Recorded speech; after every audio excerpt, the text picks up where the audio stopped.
Mga kabisnes naming minamahal, makikisuyo po kami. Naglalambing po kami sa inyo. Kung maaari po sana ay pakisuportahan natin Analisa Reality Vlog. Analisa Reality Vlog.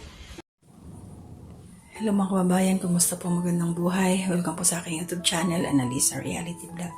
Bago ang lahat ay gusto ko po magpasalamat sa mga bagong subscriber po na pumasok sa aking munting kubo. Maraming salamat po sa inyo. Viewers, silent viewers, mga nagla-like, share, and comment, maraming salamat po. At bago ko ituloy ang aking gagawing reaction, please support po natin si Ka-Business Official, kay Papa Dins TV, si Young Russell, at saka yung Ka-Business Family. At ganoon na rin po yung aking mga kasamahang reactors dito kay Ka-Business Official. So, ang bibigyan ko po ng reaction ngayon, para doon sa mga baguhan po, dito po tayo kay Ka-Business Official. Ito po yung naging upload nila about kay Ate Mingay na may pinagdadaanan, nagkaroon po siya ng postpartum depression nga kasi bago siyang panganak. At mabuti na lang kamo at nakita ni Boss Dave, ayon niya kay Mr. Ka-Business nila Pinuno na may post daw ito sa Facebook, para naglabas ng kanyang nararamdaman si Ate Mingay. At yun, kaya pumunta doon ang buong Ka-Business family sa bahay nila para alalayan siya. So bakit nga ba tayo nagkakaroon ng postpartum depression? Parang normal na kasi yan sa mga bagong panganak. So kahit ako napagdaanan ko yan, yun nga lang, nai-handle ko siya kasi may mga umaalalay sa akin, yung mga sa labas, sa tinirahan namin na yung panganay ko, may mga kaibigan, may mga kapitbahay na makakausap. Kasi once na wala kang makakausap, parang yung isip mo naglalakbay, tapos bigla ka na lang iiyak, may mga maaalala ka. So, sign na yun ng depression na may postpartum. Kapag ganun, bigla ka na lang naiiyak. Tapos, parang kunting lang, yung irritable ka ba? Isa yun sa sign ng postpartum. So, mabuti ka mo to si Ate Mingay dahil nga nandoon ang Ka-Business family, suportado siya. Tama po yung ginawa nila Mr. and Mrs. Ka-Business na isinama muna siya para nung time na pumunta sila doon, para maiwasan Ate Mingay na malungkot. Dahil nga ang naging rason niya kung bakit siya naging ganon ay patungkol dun sa kanyang anak na panganay na parang hindi na naman umuwi, na pinaasa na naman sila. Hindi niya matanggap kasi panganay nilang anak yun. Tapos parang pagkatapos mag-aral, nagsarili na ng mundo, hindi maintindihan kung ano nangyari doon sa batang yun. So grabe yung yung iyak dito ni Ate Mingay. Kahit ako naiyak ako kasi nga ramdam mo rin yung what if sa akin din mangyari yun, di ba? Pero kahit pa paano naman yung mga anak ko hindi naman ganun na babaliwalain yung sakripisyo ng magulang, diba? Parang nakatapos na yung nagmalaki na, diba? At ito kasi alam natin mga kababayan, Ka-Business, Kapapi at saka Kalingap, ang luha ng magulang, napakasagrado talaga yan Ito si Jamela, yung anak nila, magkakaroon din to ng sarili niyang pamilya. So possible yan, danasin din niya yung pagpapaiyak pag nanganak na siya, pag meron na siyang sariling anak. Kung ano yung ginawa niya sa magulang niya, dadanasin din niya yun. Naniniwala ako doon. Kaya sana magbago siya. At yung doon sa kapatid niya, yung anak ni Kuya Bok, yung lalaki na nagsalita, grabe, napaka-touching din yung sinabi ng batang yun. At grabe din yung sakripisyo niya. Yung alam niya yung hirap ng mga magulang niya na talagang tinitiis na yun, hindi siya nakapag-aral. At salamat kay Ka-Business kasi tutulungan niya yung batang yun na makatapos sa college, diba? So mabuti na lang talaga na nandyan sila sa Ka-Business family as in intact. Tapos yung ties ba, yung as in family talaga na hindi sila pinababayaan. So praise God.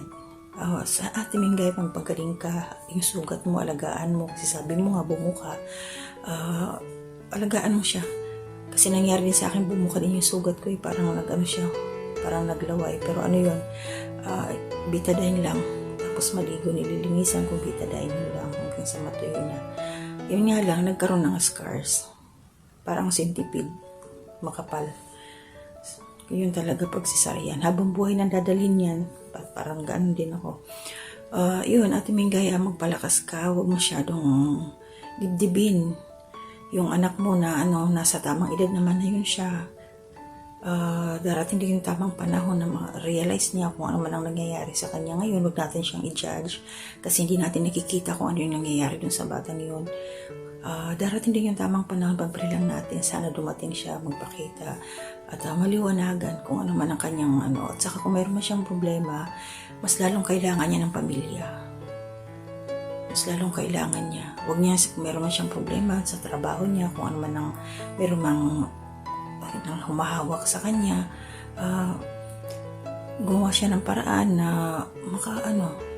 makapunta sa pamilya niya. Kasi importante pamilya pa rin kahit anong mangyayari.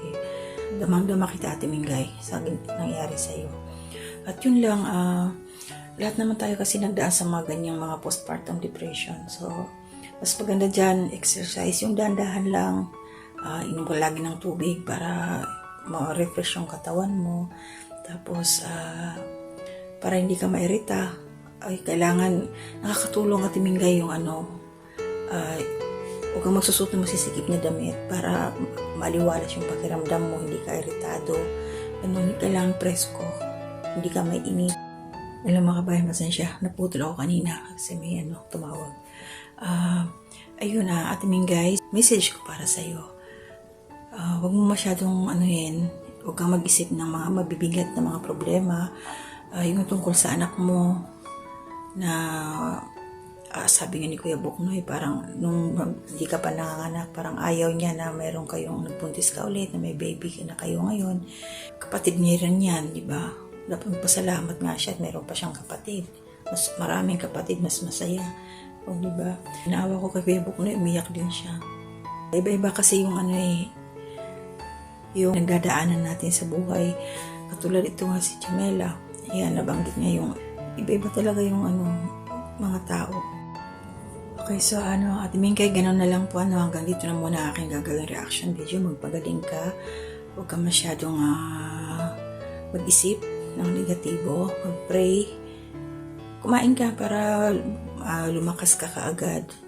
At lang naman yan, yung mga 1 buwan, 2 buwan, magaling na yung sugat mo.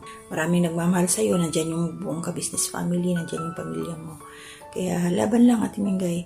May right time para sa anak mo na panganay na magpapakita rin yun sa inyo. Magpapakita din yun sa pag-antayin nyo na lang yung tamang panahon na ma-realize na yung kanyang mga ginawa kung ano man. At sana, yun nga yung mangyari sa kanya na nasa mabuti siyang kalagayan ngayon kasi hindi nga natin nakikita kung ano nangyayari sa anak ninyo. Dumating yung time na umuwi nga siya at makita niyo, makasama ninyo kahit masilip niyo man lang kasi syempre anak niyo pa rin yun anak pa rin talaga. Okay, so mag-iingat po kayo lahat, mga kabayan, ka-business, ka-papi at saka kalingap. Bukas po ulit aking magagawing reaction video. Salamat po. Ate Marilyn, thank you. Mga ka-business naming minamahal, makikisuyo po kami. Naglalambing po kami sa inyo. Kung maaari po sana ay pakisuportahan natin Taong Gala. Pakisuportahan po natin Taong Gala. Analisa Reality Vlog. Analisa Reality Vlog. Anime Reactors TV. Anime Reactors TV. Alminda Cariaga Mix Vlog. Alminda Cariaga Mix Vlog. Ma'am Fleurs Channel. Ma'am Fleurs Channel. PLC Katangay Vlog. PLC Katangay Vlog. Kalingap Turak. Kalingap Turak. Alright? Alright. Bira! Bira!